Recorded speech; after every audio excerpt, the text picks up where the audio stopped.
¿Cómo se planifica la preparación física para la posición a bombero? Como bien vimos en el primer artículo, hablamos sobre cosas un poco bastante generales. Recuerdo que no quiero hacer las cosas demasiado técnicas ni demasiado rimbombantes, simplemente quiero daros pues, soluciones reales para que, aunque sea con conceptos teóricos, vosotros podáis confeccionar en la medida de lo posible, porque tampoco pretendo que os convirtáis en profesionales de la preparación física. Evidentemente me estoy dirigiendo a personas que entrenan por su cuenta o que pretenden entrenar por su cuenta, que hay muchos, no sé de buena pinta, como personas que a lo mejor ya están entrenando con alguien, bueno, y quieren entender por qué las cosas que hacen con ellos, su planificación, pues se hacen de esa forma, ¿no? Me gusta siempre informar a la gente.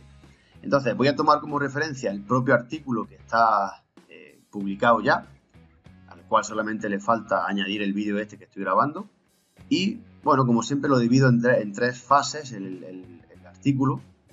Y deciros que, bueno, para la preparación física debe pasar a grandes rasgos, ¿de acuerdo? Esto no quiero que se tome como una verdad absoluta. Luego hay muchísimos detalles a tener en cuenta, como por ejemplo la individualización de cada persona, ¿vale? Sin llegar a ser un entrenamiento personal, evidentemente, porque en un grupo de personas pues no se puede, si es bastante grande por lo menos, no se puede hacer un entrenamiento personal, pero siempre se pueden dar indicaciones para que casi lo sea, ¿de acuerdo?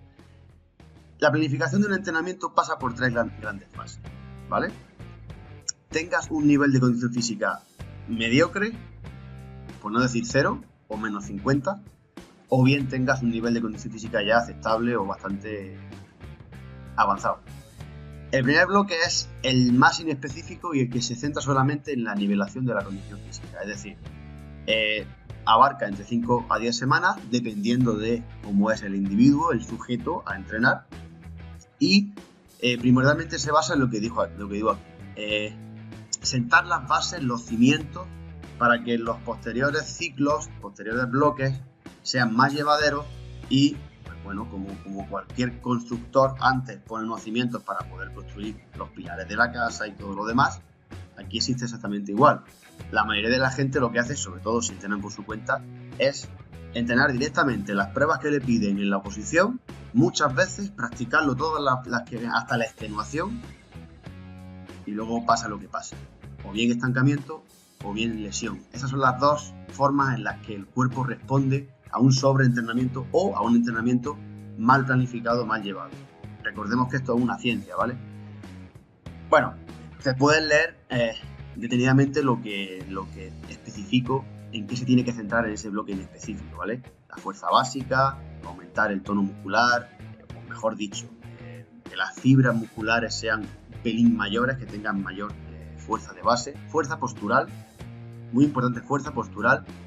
A nivel global, entrenar mucho el núcleo del cuerpo, o lo que llaman core, a mí me gusta ya utilizar palabras en español, el núcleo del cuerpo, el abdomen, los glúteos y al final las extremidades, todo lo que es bíceps, tríceps, antebrazo, todo eso, pero que el trabajo esté desde el centro del cuerpo hacia afuera, por favor.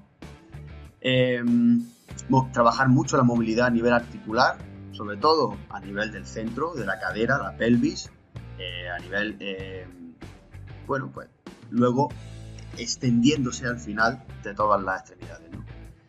Trabajar muy bien la elasticidad específica. Bueno, esto, insisto, son conceptos que deberíamos tratar con más detenimiento, pero bueno, para que tengas una visión global, ¿vale? No, disculpa si me meto demasiado en tecnicismo, pero hay que decirlo para que lo tengas en cuenta. Y utilizar también mucho los gestos imitativos, es decir, la cuerda, por ejemplo, en el propio suelo, sin ningún tipo de trepa, no trepes. A lo mejor enganchas una goma en una barra o en la puerta de tu casa y haces el gesto imitativo correctamente, del cual hablaremos evidentemente en este blog, para que tu patrón nervioso del sistema nervioso central pues vaya fijando esos movimientos, ¿no? Y sobre todo, y muy importante, aquí hablo de una cosa que es el autoconocimiento, y también del entrenador, si es que estás con el entrenador, de los límites que cada uno pueda tener en cuanto a la asimilación de la cantidad e intensidad del entrenamiento. El cuerpo es sabio, ¿vale? Y aunque todo esto sea una ciencia, hay una cosa que nunca se equivoca, que es escuchar a mi propio cuerpo cuáles son las alarmas que me pone, y también, por otro lado, no hacer caso de las alarmas que tienen que ver con la vagancia, ¿sabes? Sino por dolores, no sé, me duele el gemelo, me duele el suelo, me duele el codo, o no logro recuperarme entre una repetición y otra de 500 metros, no sé, por hablar de algo, ¿vale? Eso hay que analizarlo. Repito, no confundir eso con las señales de vagancia o de no tengo ganas de entrenar o me engaño a mí mismo y me paro porque esto es... A veces hay que sufrir, evidentemente. No siempre se sufre al 100%, pero hay momentos concretos y escogidos en la planificación en los que sí se tiene que sufrir.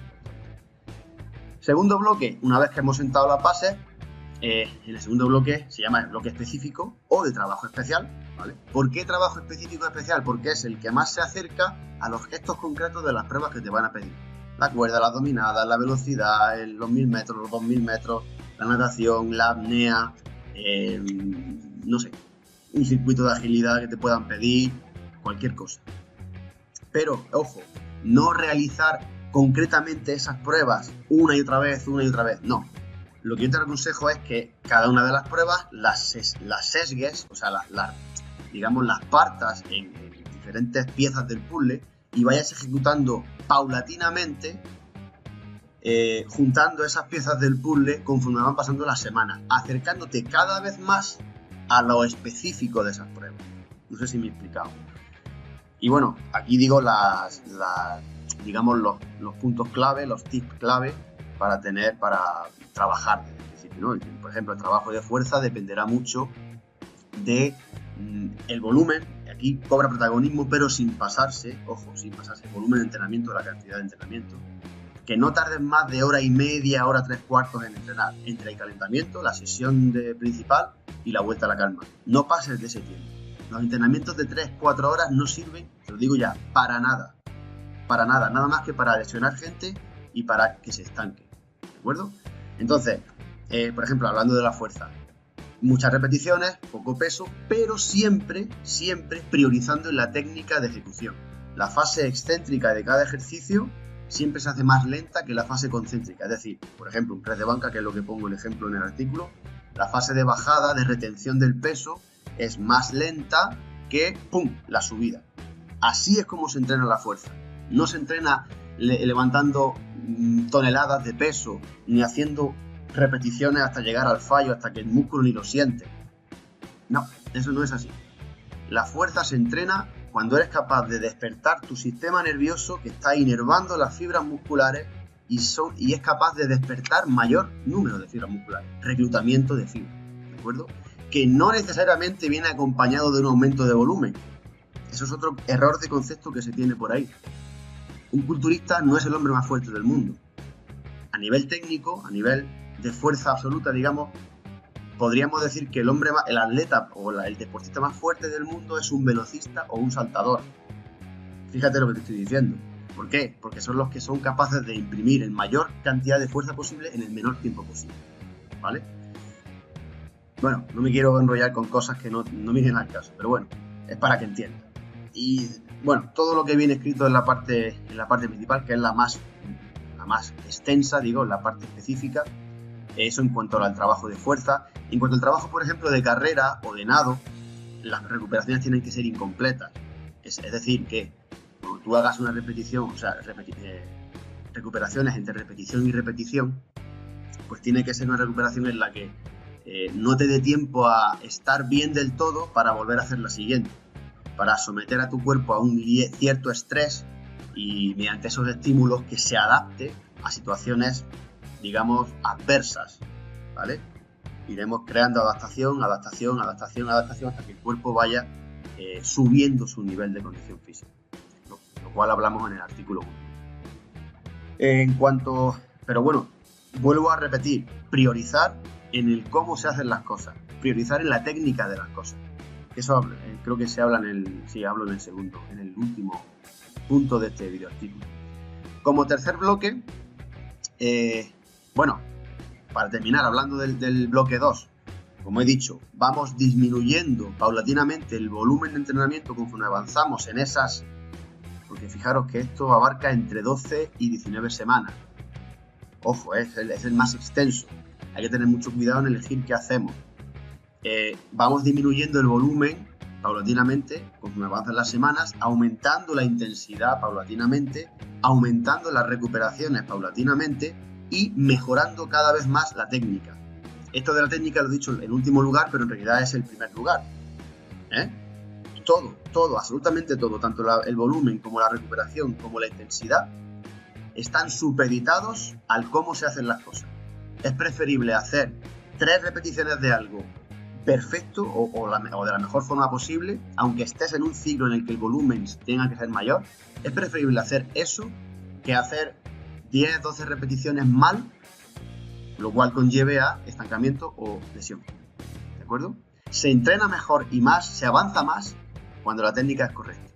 Y además la gente experimenta una sensación de que ha entrenado más, de que sufre más cuando hace las cosas bien, aunque las haga en menos cantidad. Es paradójico, pero es así. Y el tercer bloque, bueno, se basa en imitar prácticamente todas las pruebas que te piden al máximo acercamiento de esas pruebas. Se aumenta drásticamente la recuperación, se aumenta drásticamente la intensidad, siempre y cuando la técnica no se vea mermada o supeditada. Y siempre se hace menos de lo que te exigen en el examen. Por ejemplo, aquí pongo, si te piden 1000 metros, no hagas más de 900 metros. Sea en series cortas de 100, 200, 300, o sea en repeticiones cortas de 200, 300, o sea en repeticiones de entre 600, 850, 800 metros, hasta 900. Si te piden 2000, la misma regla, ¿de acuerdo? ¿Por qué? Porque el cuerpo tiene que guardar las balas y las botellas de oxígeno tiene que guardarlas para el día del examen. Si las gastas antes, no te quedan en el saco, y cuando vas a echar mano de ellas, eso hablaremos en otro artículo que es muy interesante, el tema sobre todo de la carrera. Cuando vas a echar mano de ellas, no están. Y entonces empiezas a rayarte la cabeza diciendo, ¿cómo es posible que yo, con todo lo que he entrenado, con todo lo que he sufrido, luego no haya dado el callo el día de la prueba? Todo tiene una explicación. A ver, no siempre se puede acertar, pero como digo, se puede aumentar la probabilidad de acertar, ¿vale? Y bueno, como digo aquí, en el último apartado, también, bueno, este es el segundo apartado, perdón, cómo organizar el entrenamiento de todas las pruebas que exigen la preparación física para bomberos. Léete bien esta parte, porque esta es una de los quebraderos de cabeza más grandes de un opositor y de un entrenador, porque son muchas pruebas, todas diametralmente opuestas, y hay que repartirlas muy bien semanalmente y en los macrociclos para que no se pongan en conflicto entre ellas, tanto sus cargas de entrenamiento como sus repeticiones, Es complejo, pero se puede conseguir. Sigue estas indicaciones en la medida de lo posible, intenta, cumplirlas, ¿vale? Y como digo, prioriza en la técnica de las cosas. Si tú no eres capaz de hacer algo bien, no sigas haciéndolo hasta que no aprendas a hacerlo correctamente. A veces es mejor dar 2 pasos para atrás para avanzar un paso hacia adelante. ¿De acuerdo? Léete bien este apartado y bueno, priorizar la técnica, como te he dicho antes. ¿De acuerdo? Recuerda que más no es mejor, sino que mejor es mejor. No quiero hacer el vídeo largo, simplemente era para escenificar un poquito de qué trataba este artículo. Léetelo con detenimiento, puedes preguntar cualquier cosa que necesites, ¿vale?